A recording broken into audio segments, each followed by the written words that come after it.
Okay, I think we're good. We'll have other people joining us, I'm sure, in a moment or so, but we will get started. So first of all, hello, welcome. My name is Chris Kilford. I'm the co-editor of the Canadian International Council's online magazine called Open Canada. I'm also the president of our Canadian International Council branch here in Victoria. I'd like to welcome you all, our CIC members, our guests, of course, our guest speaker, Jamie. Hello, and we're glad that you could join us today for this Open Canada event. Before we do start, it's important to recognize that in my role as the co-editor here in Victoria, I live, work, and learn on Coast Salish territory and in the traditional lands of the Songhees and Esquimalt First Nations. And for those of you that are joining us who are not CIC members, we're an independent, membership-driven organization. We like to bring people together to talk about international issues, Canada's place in the world, and we have 18 branches across the country with members who are, just wanting to get together and talk about this complicated world in which we live. And you can find out more about us by just Googling the Canadian International Council or visiting our website, Open Canada. We are recording this event.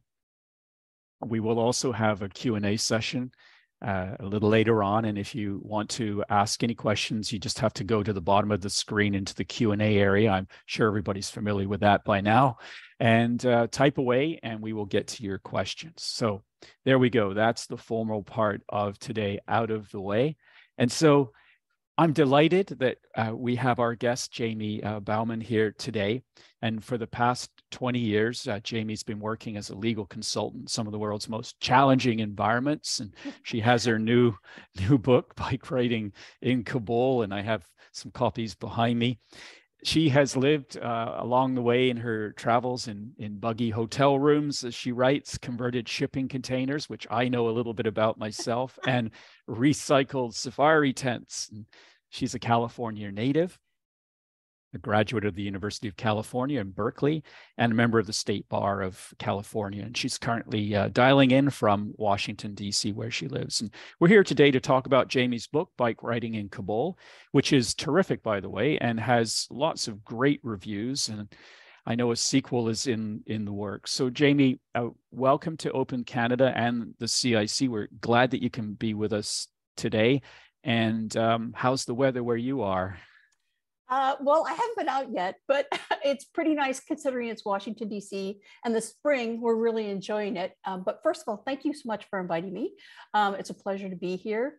If we hear a helicopter, that's probably the president going down to the White House. That's how close I am to the White House.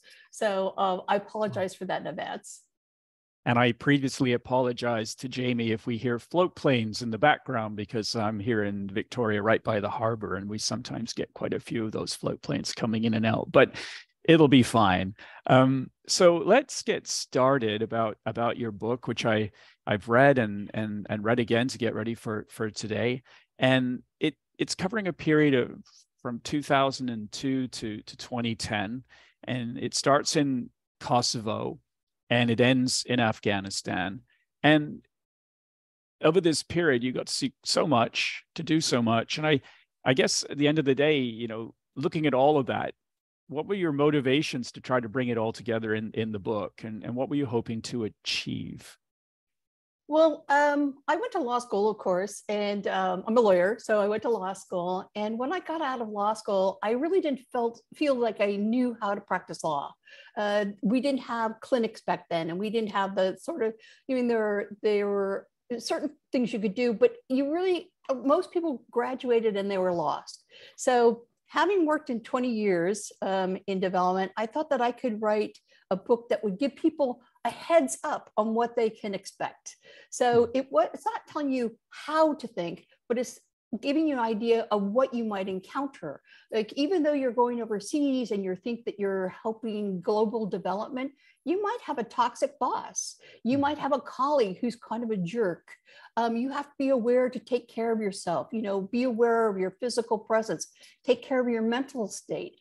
because the books that are out there, and I've read so many of them and I've taken away quite a bit, a lot of them aren't that interesting to read. So I wanted to write a book that was readable, fun, entertaining, that would allow you to take things away to help you if you're working overseas, or even if you enjoy traveling.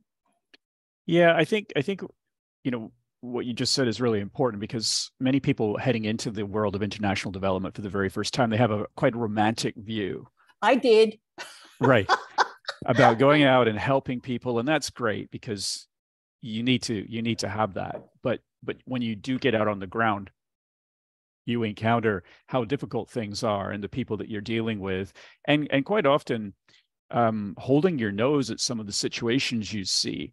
I mean, at the end of the day, doesn't it, when you're out there on the ground, doesn't it take a toll on you? Or how do you see your way through sometimes? It took me longer and longer to recover from projects. I can say that. And I don't know if that was age or just fatigue, but there were things that but it's not so different than a job here. But I think you do go over with this a romanticized idea that everybody's going to pull together and everybody's going to work the same way and we're going to share information. But that just doesn't happen. There's a lot of different agendas. People have different incentives.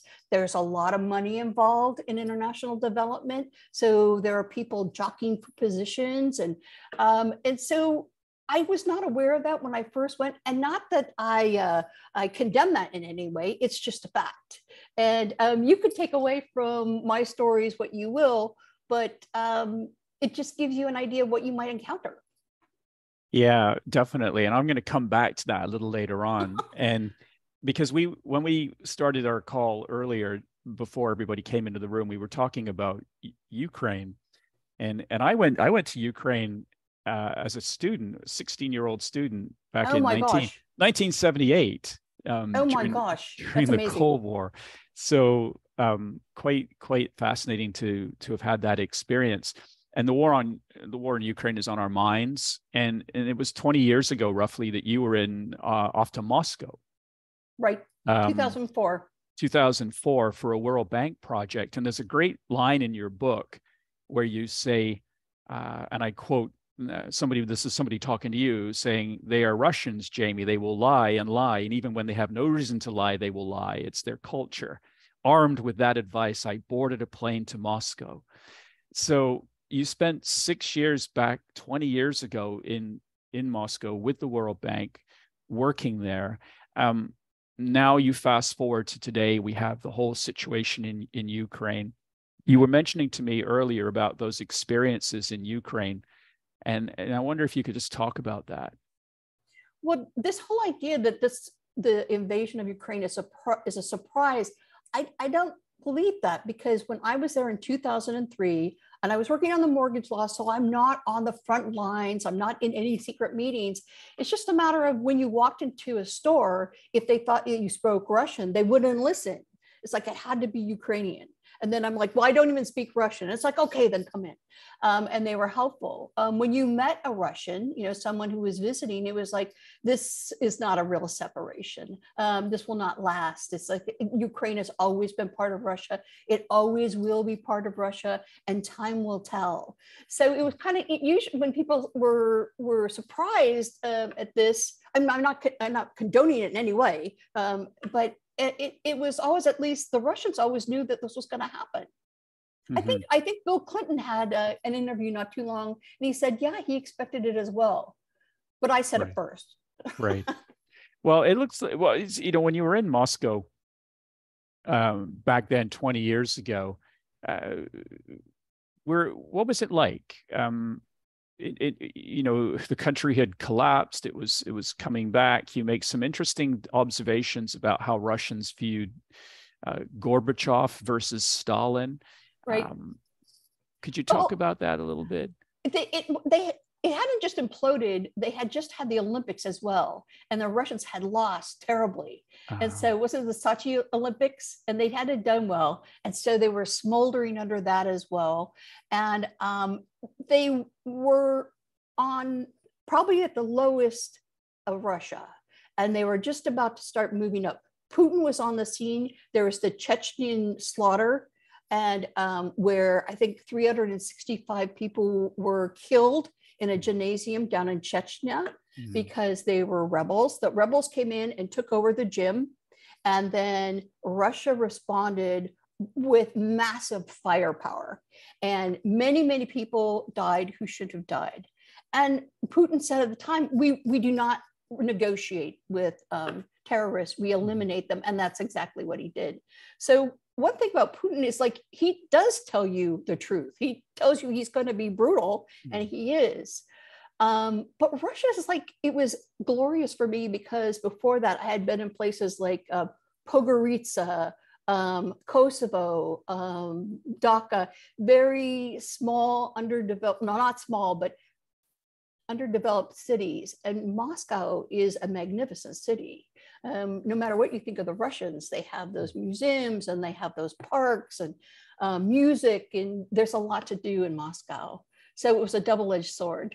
Yeah. Well, one of the things you do bring up in the book is the Beslan school hostage crisis in 2004. I think it was September 1st, when Chechen rebels took over a school and had 1,000 hostages. And I remember watching it play out on television. And I guess you were on the ground. I was, and it was amazing because I just come back from Finland. It was like, okay, let's get to work. And it was like, wow. It was an amazing time. And yeah, and then of course there were no negotiations per se, right? At the end of the day, it was an all-out assault on the school. There were, as you say, over 300 dead, and a lot of them children. A lot of them children, and it gave you sort of an insight as to how Russia operates and how they operated during that whole Chechen crisis. And your point about the whole language issue, I was just in Latvia last summer, and in response to the war in Ukraine, the Russian language has essentially been banned. You know, you can't send your children to school if you're from the Russian minority in the Russian language. You know, you can't do that. And then in my work as a defense attaché cross-accredited to Georgia, I would go with some of my friends who spoke Russian, who were also cross-accredited, and in the shops and restaurants, they never wanted to hear the Russian language. And these are the realities, I think, when you're in international development work or in some of the work that I was doing. And these are the things that people in the West sometimes don't realize, that there is a lot of animosity in the region, right? Between Russians, Ukrainians, Georgians, and all of this over past difficulties. One of the things in the book that you mentioned, it comes up a fair bit, and that's 9/11. And the 2003 invasion of Iraq, and all of the people that you met out there who wanted to give you their unsolicited opinions of America's, their view of America in the world. And I think from what I could gather in the book, you're out there doing, good work with various organizations, but encountering a lot of animosity directed towards the United States. It seemed to me that it was a surprise to you to encounter this. I think it's a surprise to any American who goes overseas. Remember, we were the originators of the Marshall Plan. I think there was part of me that went over there believing that there was still a lot of goodwill. And even though that was back at the end of the Second World War, I know when I traveled with my father to Paris, he was kind of expected to be thanked. And this was like all the way in 2000 and in the late 90s, someone did come up to him and say, were you in the war? And they did thank him. I couldn't have scripted it better. But for the most part, I had a sense, incorrectly, that there would be some leftover bonhomie, for what we had done in the past. And I'm not saying it's not there. It's not there. We are making our own way now. Let's put it that way. We're making new history about how we deal with the rest of the world. And we can't rely on those older successes because we've had a lot of less than successes recently. And people want to hold you accountable for it. Like personally, I don't particularly understand that. I always wonder if I met a German, would I bring up the Second World War? But I always felt that people felt free to do that to me. And mostly because I'm engaged, glad to engage people in conversation, but it was interesting. Yeah. I think at one point you get quite annoyed. Was it the museum in Moscow that you were touring, looking for any indication of America's help to Russia during the war? Ukraine, the Lend-Lease program, and there's it was hardly this a big. mention. They had 3 floors of memorabilia from the Second World War, which is called the Great War there, and that was all they had about the United States, because they don't view it that way. They view the Russian defeat of the Nazis completely differently than the rest of the war. In the book, you also speak about Afghanistan. You went in and out of Afghanistan a lot. And I know many of my friends and myself, I spent a year in Afghanistan. So I was reading your book and empathizing with you, and it was reminding me of my own time there. And you have a line in the book, and I'm going to quote this. It says that here we go, a quote, "My first weekend in Kabul confirmed that once again, I didn't fully appreciate what I was getting myself into when I accepted the job." That was a terrific line. But it's true. Every place is so different. Although so many of the reforms that are necessary are the same. Everybody needs clean water. Everybody wants good health. Everyone wants a justice system that works. Everybody wants a parliament. Everybody wants this. I think, let's say everybody, it's like there's a push to go in a certain direction. But when you get there, everything on the ground is completely different. And in that book, I talk about in 2005, I was able to walk down the street. And so we would walk to the big marketplace and see if there was something we would want to buy. I mean, that was a weekend activity. But because my skirt had a slit in it, this big off the ground, it was an ankle-length skirt, people would stop and scream at me for being immodest. And so I had to get used to that. And I had just come from Bangladesh, another Muslim country where what I wore was absolutely fine. So I had to make this whole new transition and be much more modest. Well, it was 2005, right? You were assigned with the Ministry of Commerce. Yes. What was the job in the Ministry of Commerce? The idea was they wanted a foreign investment law to attract foreign investment. You won't get big corporations to invest in the country unless they're assured that they can take their profits out. They can hire their own managers. They just want certain guarantees that they're not entering a quagmire of business. And so the first step is to have a foreign investment law. We don't have one in the United States, but they have them in a lot of places around the world. And it was felt that if one was a clear guarantee was on the books, that would encourage people. It didn't. The number one issue in Afghanistan was always security. And so I don't think it worked very well. In fact, the security went down after that. And after 2005, it got worse. So it probably didn't do that much. Well, this is an undercurrent in the book. When you're going into Kosovo and Moscow, Ukraine, Afghanistan, South Sudan, and all of that, you are really trying to, at warp speed, bring into place regulations, laws, etc., to countries that either haven't had them, period, or they're in a state of mess, confusion, and so on. It's really fundamental nation building, right from the get-go. And I think in the West, in particular, we don't get it. We expect people to go in with their international monies and aid and all of that and sort it all out, but we don't realize how broken many of these countries are. Let me say one thing about that, and I did put the story in the book, but it dovetails to what you're saying. When the U.S. arrived in Afghanistan after the invasion, the central bank was literally a decrepit building with the doors swinging open and closed, bang, bang. There was no security. The staff that did show up to work was cooking their meals in the hallways. There were no computer systems. There was very little going on because of the way the Taliban was running the country. They probably didn't need a central bank proper.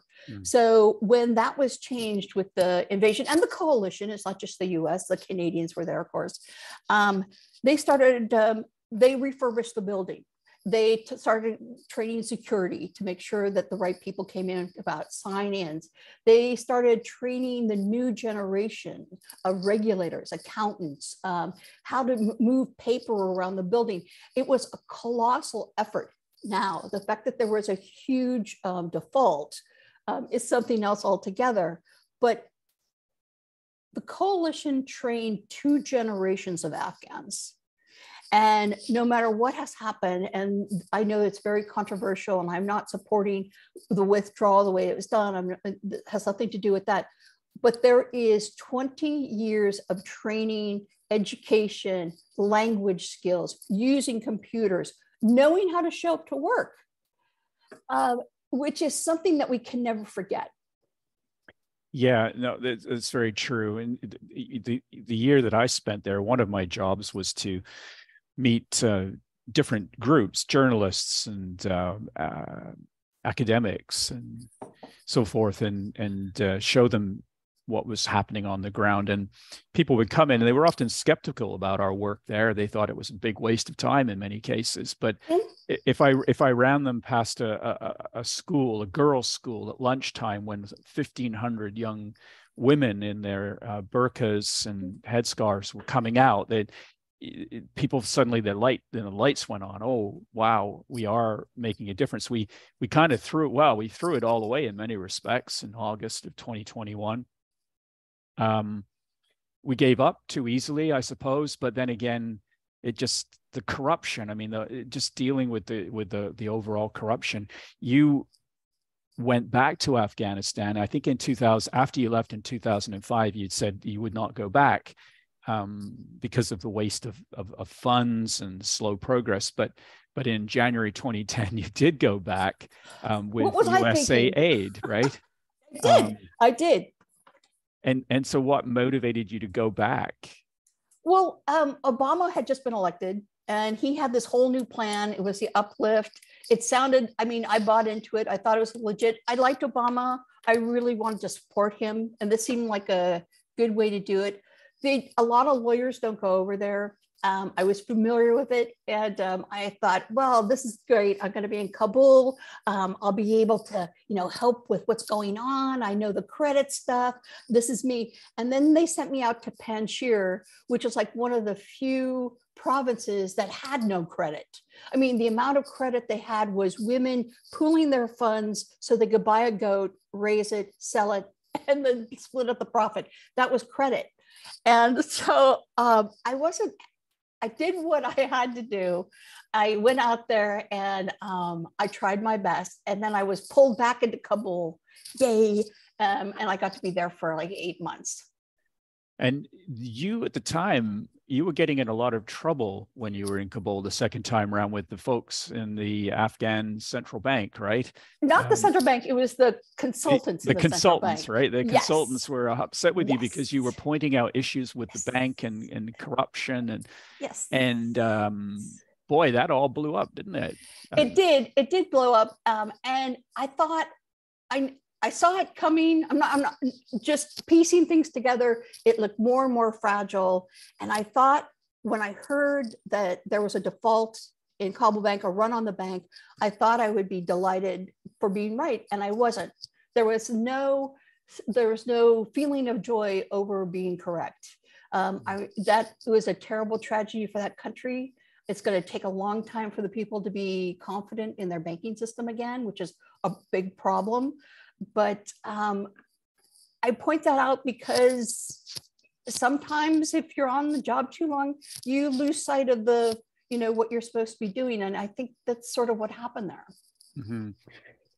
In getting ready there, so for folks that are involved in international development, Afghanistan was a special case. There are other places you go to where you have to do preparation, right? If you might be kidnapped, you might have something happen and you need to be able to deal with it. In the case of Afghanistan, I was reading in the book, you had to go on some weapons training and you had to fire all of these weapons. Uh-huh. And I think you asked the instructor how you did. And he said to you that there would be no harm in playing dead.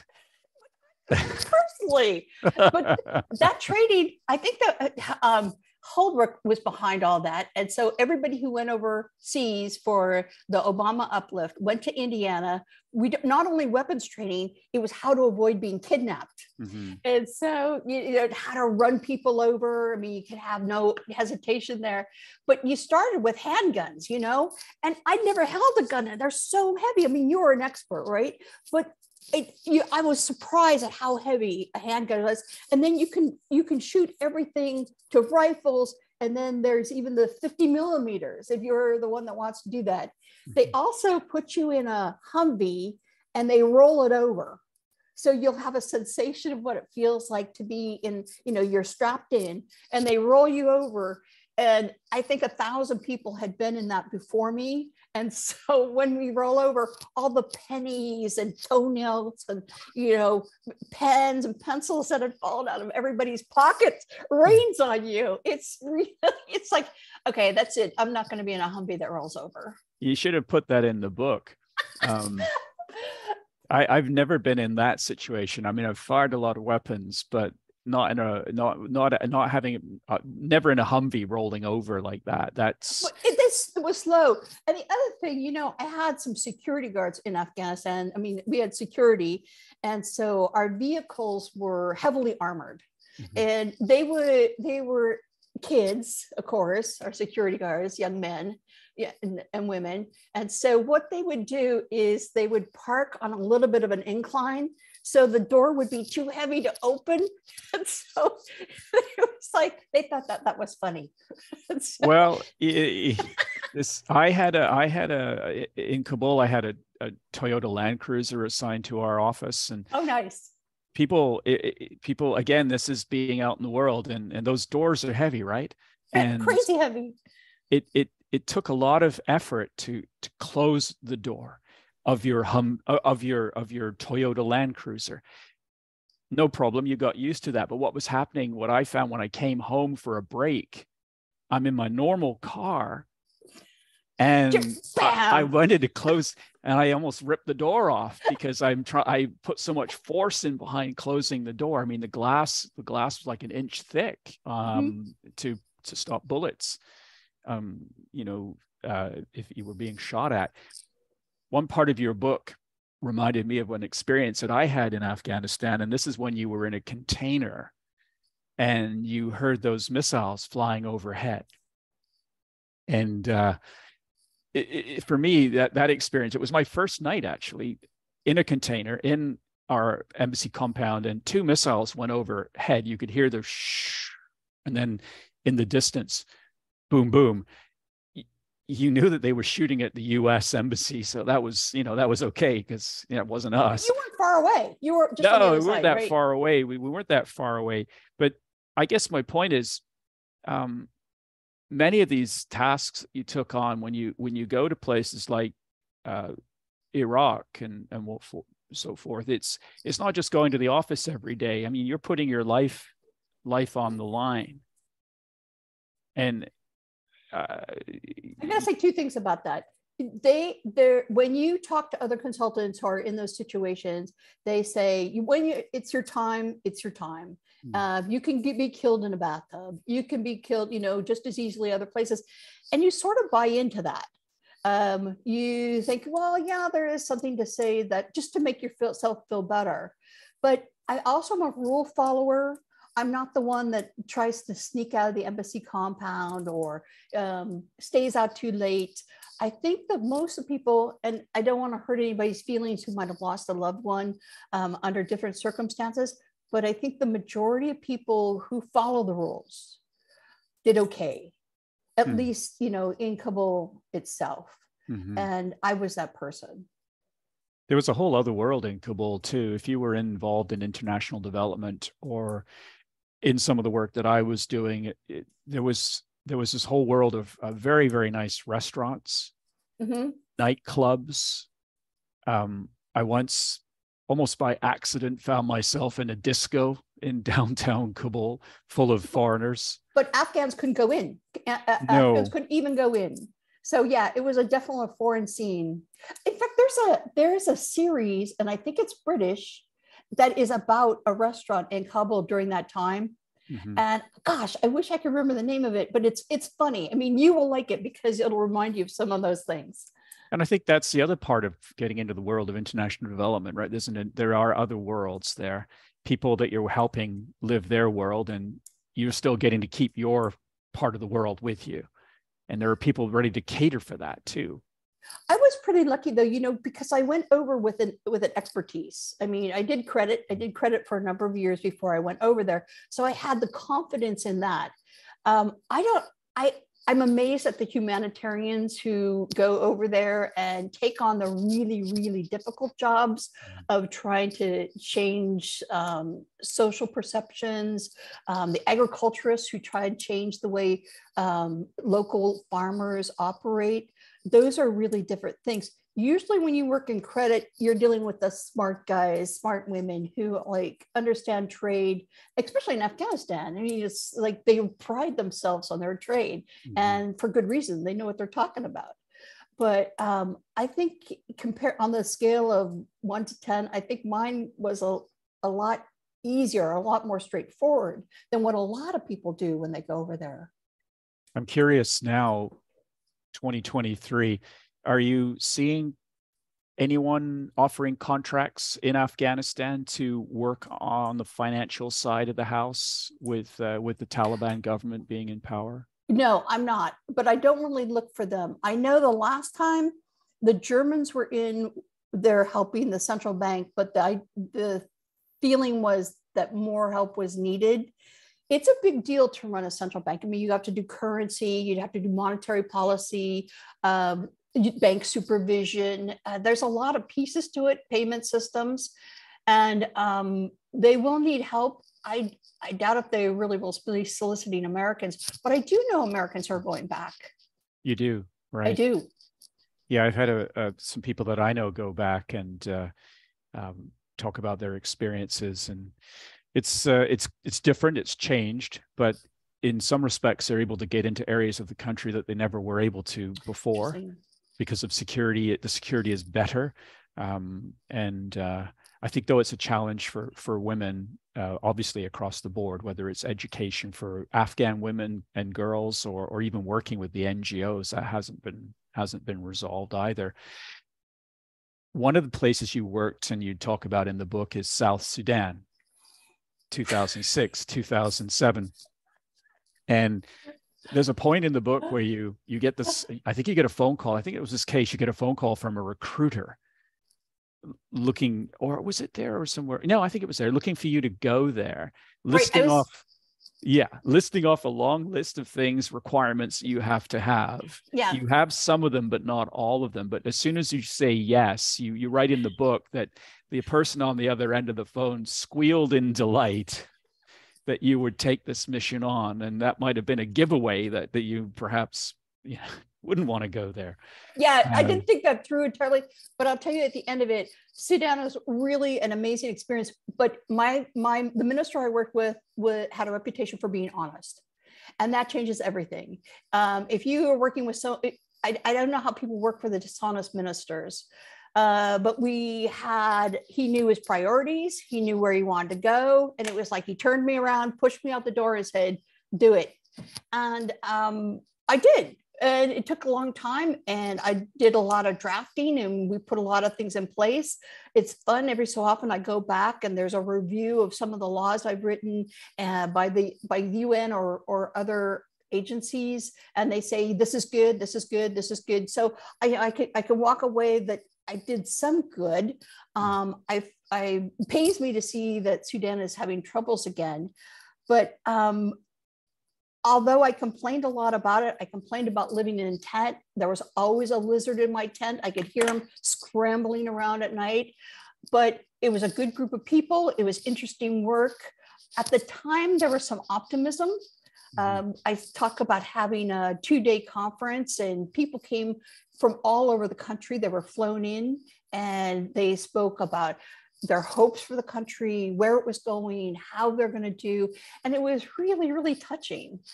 Now, did that work out so well? No. But at the time, I put my all into it, and at least they couldn't blame it on not having enough support, because we really worked on that. Yeah, and I think you're watching Sudan implode, and South Sudan had its issues as well. You watch what happened in Afghanistan with the withdrawal. Um, you see what's happening in Ukraine today, and you've worked in all of these countries trying to get them to stand up on their feet, and it's like, well, that little thing we say where two steps forward, one step back, right? And when when I think about, I wanted to ask you what you thought about, and we kind of touched on this, the withdrawal from Afghanistan in August of 2021, the way it happened on all of that sort of thing. And you mentioned two generations that we trained. I mean, do you think, from your perspective, should we have stayed? Should we have just tried to keep going? I don't know. I don't think that's a fair question to ask me. It's not my area of expertise. I really pride myself on being the worker bee. It's like, send me in there. I'll help you with the laws. I'll help you with the policies. I am surprised that there wasn't more resistance. But when I went there when I went there in 2010, we had speakers, and they said that if a family has 2 boys, 4 boys, they'll send 2 to the Taliban and 2 to the new government. So they were hedging their bets. And that, to me, that sort of explains a lot of it. Maybe there wasn't the commitment there. Maybe they were still hedging their bets in the end. But if you want to ask me about, I just don't want to step on anybody's toes, because I'm not the person to answer that. It did break my heart, though. But that little insight you had about the families, the commitments, and hedging their bets. I mean, Afghans have had to do this decade after decade after decade. It's not new, and it is an important point. It is easy for us to say, well, why didn't they fight? I mean, the Afghan National Army lost a lot of troops fighting the Taliban, and sometimes people get into that. People talk about Afghanistan being the graveyard of empires. And I said, well, no, that's just simply not really, it's not true. I mean, it's the graveyard of Afghans who get pushed by one side or another. And so I guess we'll have to see where that goes. And one of the aspects of international development work, which again comes up in the book, coming back to South Sudan, in Afghanistan, though, you could get diseases and so forth. You could get shot. In South Sudan, one of the things that you mentioned in the book is a big risk in working in Africa is the fact that you can get a bug, something you can't shake, a disease that can't be cured, only managed. I think that's a really important point for international development work. When you're going into some of these places, you have to be prepared for outcomes that you didn't foresee. I got malaria when I was there, and I can tell you, when I got it, I knew it was something I never had before. I knew it wasn't food poisoning. I knew it wasn't the flu. I knew that I was shaking at points. So I was lucky. I got the type that wasn't fatal. But I was very, very sick for 5 days. Now, my friend Martina, she caught something and they couldn't diagnose it. And so there was a real worry that she would have it forever, either recurring. They're like, oh, we don't know what it is, but you should expect for it to come back. It didn't come back. She fully recovered and she's fine now. But it's true. Those diseases are something that a lot of people will not go to Africa because they feel it's too buggy. Yeah, my own in-laws worked in Kenya for 20 years with NGOs, and I don't believe they had malaria. Does it come up? Do you get reoccurring cases where it's not a problem? Not for me. I'm lucky. When you were in South Sudan, also, this is in the book. You talk about the project that you were doing there, and I think this is something that all folks involved in international development encounter. You said that by the time you were happy to have completed the project you had done, but by the time you reached the camp, post-project blues were already setting in. I was mentally fried and physically exhausted from the work and the environment. And I get that sense from others I know involved in this work. They then always go back. wanting to have another go. How big a problem is that when you've finished a tough task overseas? I had been there for 18 months, living in a tent and living on a compound. And I did, there were incidents where the security was deteriorating. Our drivers were always doing something else with the vehicles. So I had to walk from the ministry back to the camp a lot. I did what I came to do. I stayed a lot longer, and I felt that I was turning in the sense that I wouldn't be as helpful. And since there are other people who wanted to go there, it's kind of like I mentioned this before, these long-term projects, you'll have consultants that stay on site for 9 years.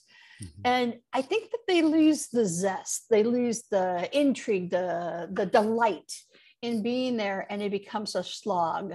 And I didn't want to be that person. I could have been that person, but it was enough for me, and it was time to move on. When you finished a contract of any sort overseas, you would come home for a particular amount of time, right? Did you need to sort of rest up for 3 or 4 months before tackling something else, or longer or shorter? It would depend on what it was. I'd apply for different things, and when things came through, depending on what they were, I'd like to take them. Usually I had a month or two. I did a lot of traveling in between, which is a great benefit of working overseas. So you'll be in, for example, when I worked in Iraq, there was a flight from Baghdad up to Paris. I mean, so it wasn't that far. I mean, in the United States and Canada, things are so far apart. But when you get over in that area of the world, things are kind of like right next door to each other. Mm-hmm. And so that's a lot of fun. And that's a nice way to rest. You get to do something new and different. But as I put in the book, I had to come home a lot because my dad was sick. And so that was part of the reason I came back to the States so often. Your dad figures a lot in the book. Yeah, it worked out really well. He had a few things to say to the Russians about Americans and how they didn't, that the way Russia treats people is not the way America treats people. I thought that was an important part of the book. Yeah, it was nice to be able to include, in fact, when I first started writing the book, I knew I had this book in me about foreign development and foreign aid. And then I also wanted to do something nice about my dad. And then I realized that they work together really well. So that was just luck. A writer is luck. But I'm glad that worked out so well. And so for our audience members, if you do have any questions for Jamie, please go ahead and ask them. I have plenty myself, but still, but that option is there if you want to take it. So Jamie, I wanted to ask you about women overseas working on these projects. It comes up in your book. You mention on one project you were advised never to get into an elevator with a man, and if that happened, that's in Bangladesh, right? That's and if to turn away, and if that happened, to turn away and cover your chest, and this is quite a major point that you're making in the book. It's come up before in some of the panel events that I've run on international development, where women do say, for those in the audience that are considering going out and doing this work, that this is a real challenge for women, sometimes being the only woman on a compound of all men in the middle of nowhere. How for you, being in so many different environments, was this an issue for you? How would you go if it was avoiding unpleasant encounters, shall we say? Okay, well, let's start with the Muslim countries. For the most part, well, not Bangladesh, but in Afghanistan, and when I worked in Iraq and a few other places, Western women are sort of like a third sex. So you have, Muslim men, Muslim women, and then there's Western women, and they treat you differently. They're standoffish, but they know they have to work with you. So I had one time in Afghanistan when I was working on the standards law, the local attorney wouldn't sit at the same table with me. It's like that couldn't happen. He was very, very conservative. And I'm like, okay. So I went home and I started writing the law and putting it together. And, then I sent him a copy of it. And the next time we met, he was okay with sitting at the table as long as I was down there and he was down here. We could talk back and forth. And then the third and fourth time, actually, we ended up sitting across from each other, but it took a long time. In Bangladesh and in a number of countries, the men are very aggressive as far as with Western women, because they've seen characters in the movies. And so they think we're all sleazy and we're open game for them to touch. And so that is a problem. And I followed those rules. I took the stairs a lot of times because I didn't want to get in the elevator. And besides, someone had done me a favor of coming over to the hotel to explain that these are some things I should be aware of. And I felt an obligation to follow them, and they served me well. Mm-hmm. There's another problem though, and that's when you have Western women who get involved with local men. And that happens a lot. It's romantic, you're there, it's an unusual place, and some get married, some don't.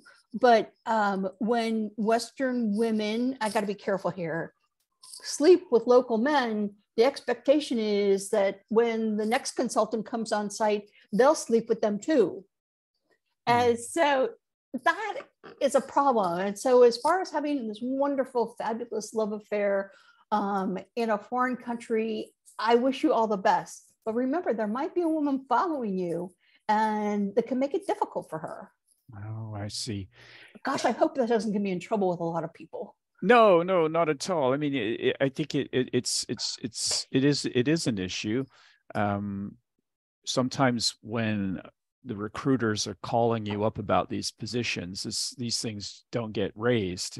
But a number of my friends have raised it in their discussions as well, because look, I mean, even if you're at home, it can be an issue, even here in your own countries, right? Let alone overseas as well.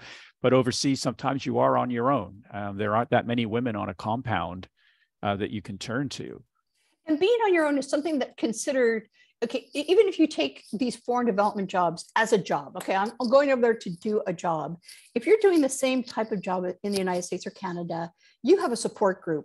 I mean, you've got someone to go out with after work, you have a few beers, you complain about the boss, you could talk about something being wrong-headed.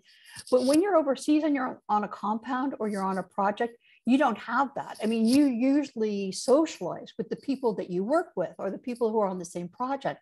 And so you can't talk against the boss or else it's really bad form, because you're someplace that's very foreign and you do need to have those ties. Mm-hmm. And so you just don't have the support group that you usually have when you're home. Yeah, and that can make you lonely. True. Yeah, no, that is very true. And it takes a toll. I think on a lot of people.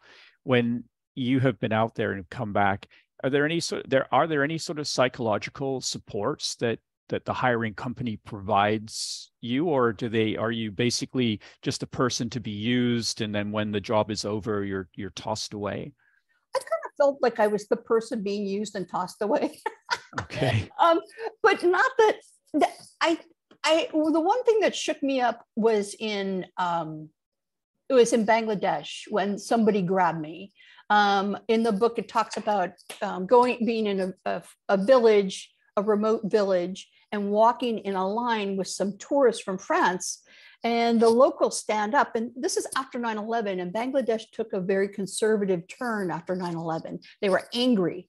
It became a Muslim issue, and they took it up and they assassinated a number of judges. And so I was at the end, and so the local men asked, "Where are you from?" And the French are, "We are from France." And then this woman says, "But there's one American." Mm. Highlighting that I'm there, and they came down the queue of people and they grabbed me, they grabbed hold of me. And I was very, very worried. I mean, that could have been a really difficult day for me, because I hadn't done anything right. I hadn't notified the embassy I was in country. I didn't tell my guest house I was leaving.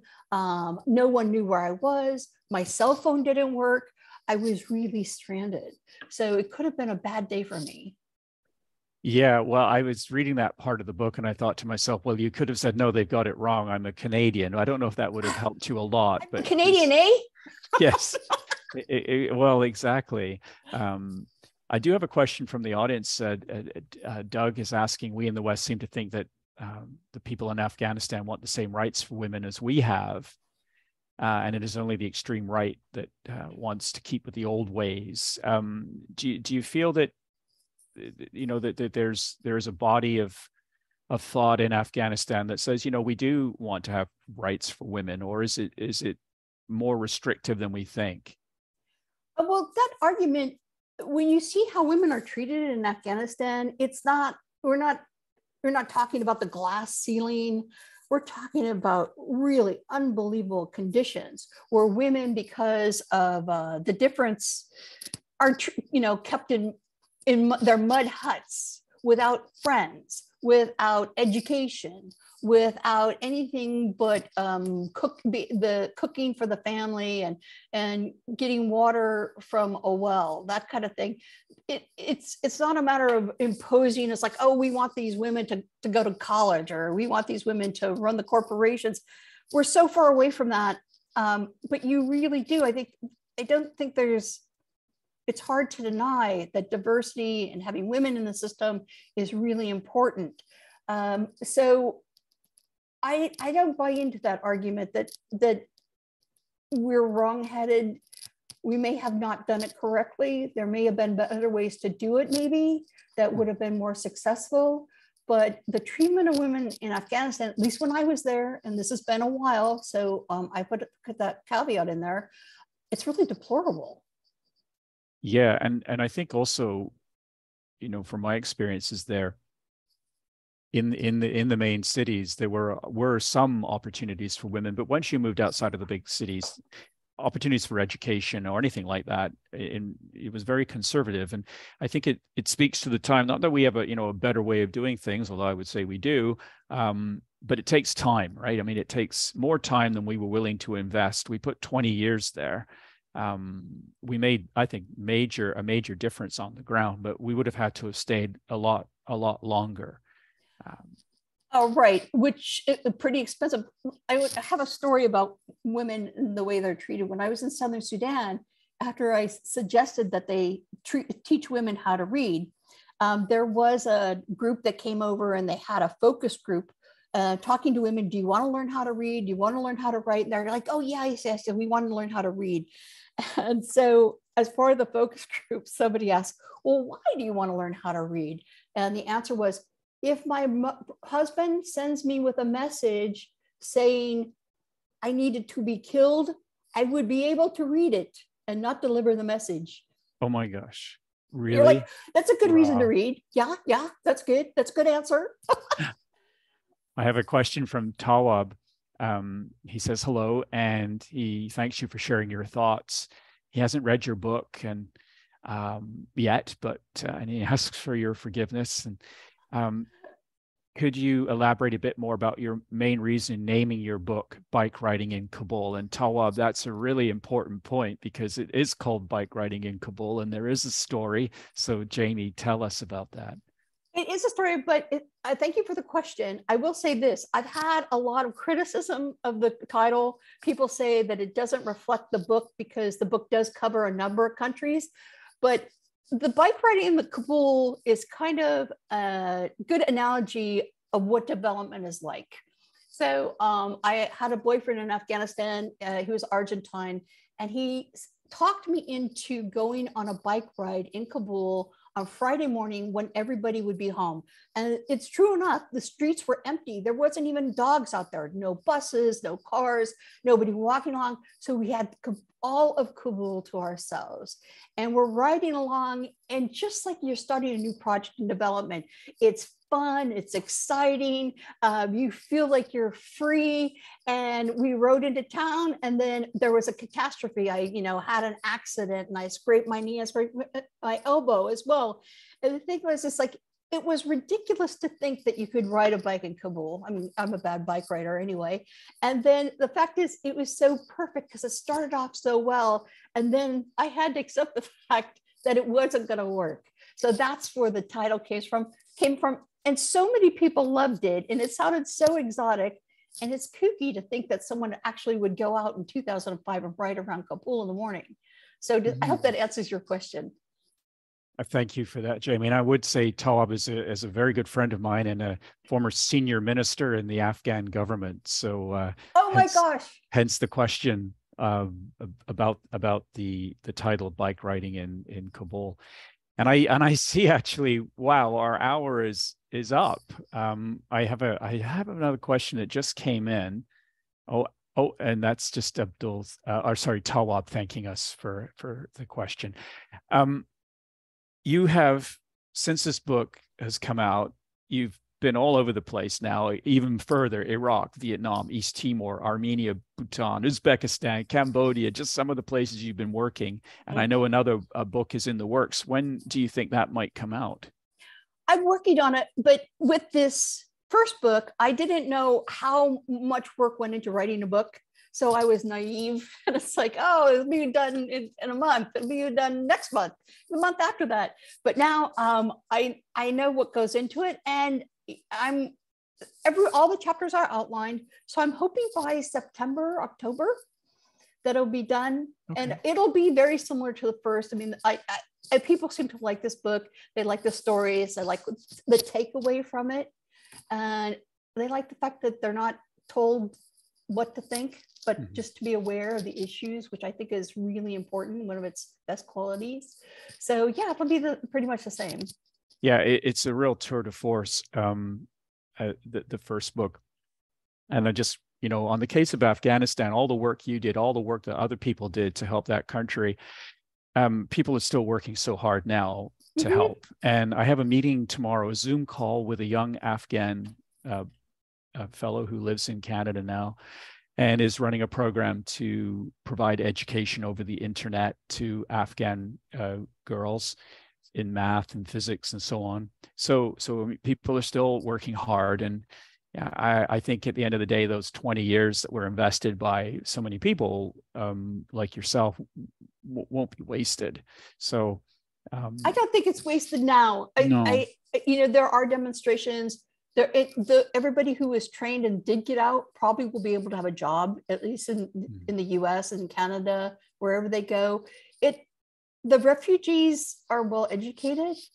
They've had jobs. They know how to use a computer. I mean, that's something in itself. Yeah, it's also sad though, isn't it? Because they're not in the country. They're not there to help the country. Yeah, exactly. These things that happen. I see. Okay, time's up, so to speak. I will leave the last word to you, Jamie, but the book, here's my copy, well thumbed through, and it's available everywhere. And I highly recommend it. If you want to read more about Jamie's adventures, then head to the local bookstore or get onto Amazon and order a copy. You will not be disappointed, that's for sure. And Jamie, last word to you before we say goodbye to everyone. I want to say that I was so lucky to fall into this whole foreign development area. It's rewarding. It's challenging. The travel is terrific. You meet wonderful people. And last but not least, and I think this is overlooked, it's fun and exciting. It's to think that I was looking at a career sitting behind a desk processing mortgage problems, and then to be able to go around the world and use what I knew to help other people. And as you say, maybe it's not this 10 years, but it'll be next 10 years. I encourage everybody to do it, at least, even if you do it there are small projects, there are large projects. It's good to get out of your comfort zone. And it's very rewarding in that way. But I really appreciate your time, Chris, and thank you for today. Well, Jamie, it's been a delight. And so thank you. And for the audience, thank you for taking your time to join us today in this conversation. And check us out online, CIC and Open Canada, where we have a lot of articles about some of the challenging places in the world. And so on that note, it's coffee time here in Victoria, and I know it's the afternoon in Washington. Jamie, thank you so much. Thanks so much, Chris. I hope one day we can meet in person. Oh, terrific. All right. All Take right. care. Take Thank care. you again. All right. Bye now. Take care. Bye, everybody.